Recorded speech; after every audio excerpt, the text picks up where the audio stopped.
Call of Duty 4 is one of the most influential video games of all time. It helped shape the modern FPS genre and helped propel the Call of Duty name to superstar status.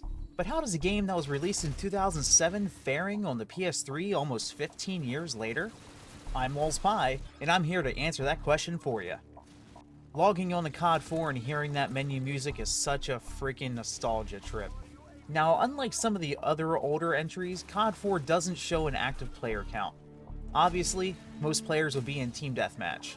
Now, I was able to find a match of free-for-all. Everything else was bone dry. There were at least a few different lobbies for TDM, but free-for-all was struggling to fill up. Now, how is the player base, you ask? It's pretty much what you'd expect from COD 4 at this point. The majority of players are either sniping or rocking an M16 with stopping power, and everyone either rocks Last Stand or Martyrdom, so be ready. For the most part, people still move around, which is definitely good. For some reason, people have forgotten how to move on the remastered version. Besides that, skill levels seem to be a mixed bag. You have the people who have been playing non-stop since launch, and they know every cheesy class setup, every glitch spot, and every exploit. I'm at the point where I'm starting to recognize their names when I'm on. You have your average players that know their way around the maps, and then you have the straight-up bots that act like they've never played a video game before. Most players seem to be mixed between the bots and average players. Typically, there's 3 to 4 sweats in every lobby, but if you know your way around the game, you should be able to hold your own against them. Let's touch on connections and server stability now. Old school CODs use peer-to-peer hosting, meaning if you're not close to the host, you're going to have high latency.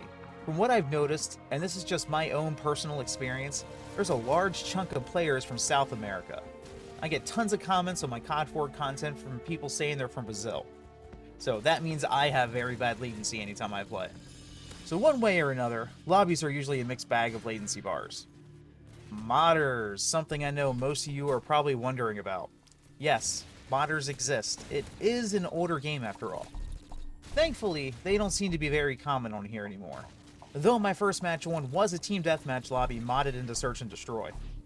When there is a modder, it's usually your typical stuff. Aimbot, invincible players, and so on. All of that aside, COD 4 is still an amazing game, even after almost 15 years.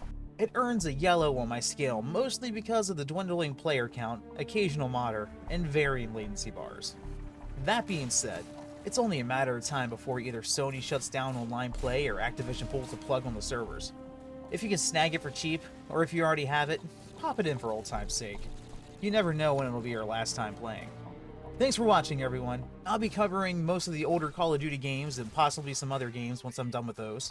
War at War is up next, so make sure you like and subscribe so you can find out how that and other games are holding up in the year 2022.